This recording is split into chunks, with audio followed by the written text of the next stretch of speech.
Please welcome to DJ Siu on the mix.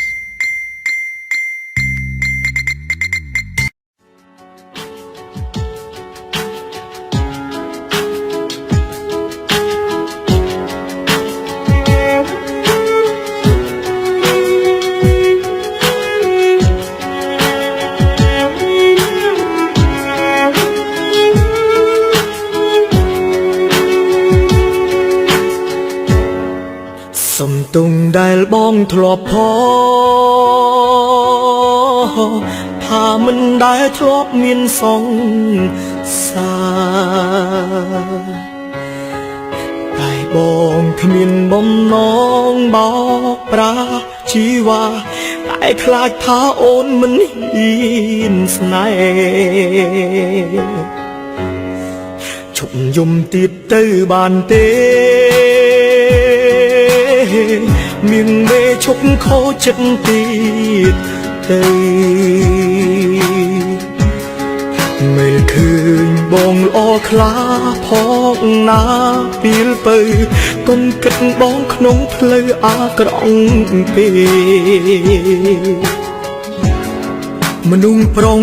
មានសង្សារច្រើនមិនមែនសុទ្ធតែចិត្តសាវ៉ាដូចអូនគិតឡើយតែនំបងក៏មានតែមួយប្រគល់ឲ្យអូនដោយចិត្តស្ម័គ្រស្មងទោះបីបងធ្លាប់មានប្រវត្តិមានមិត្តស្រីរាប់មិនអង្គួរឈរខ្វល់ទោះបីបងមានសង្សារច្រើនក៏បងមិនមែនព្រានីរីឡើយបែកពីមួយទៅមួយក៏ព្រោះចិត្តចង់ស្វែងរកសុភមង្គលម្នាក់នោះគឺជារូបនិមលដែលបងចង់ប្រគល់ឲ្យគ្រប់យ៉ាង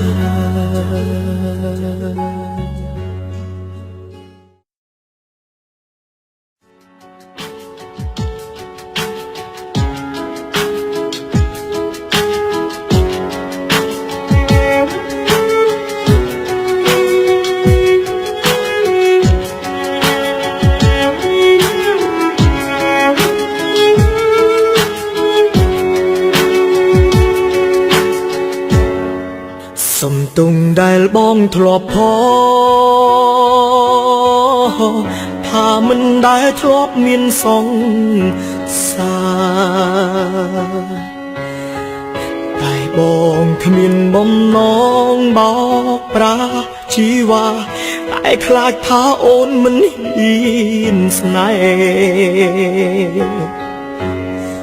ជប់យំទៀតទៅបានទេមានមេឈប់ខោចិត្តទៀតទៅមើលឃើញបងល្អខ្លាផងណាពេលទៅកុំគិតបងក្នុងផ្លូវអាក្រក់ពេកមនុស្សប្រុងមានសង្សារច្រើនមិនមែនសុទ្ធតែចិត្តសាវ៉ាដូចអូនគិតឡើយតែនំបងក៏មានតែមួយប្រគល់ឲ្យអូនដោយចិត្តស្ម័គ្រស្មងទោះបីបងធ្លាប់មានប្រវត្តិមានមិត្តស្រីរាប់មិនអង្គួរឈរខ្វល់ទោះបីបងមានសង្សារច្រើនក៏បងមិនមែនព្រានីរីឡើយបែកពីមួយទៅមួយក៏ព្រោះចិត្តចង់ស្វែងរកសុភមង្គលម្នាក់នោះគឺជារូបនិមលដែលបងចង់ប្រគល់ឲ្យគ្រប់យ៉ាង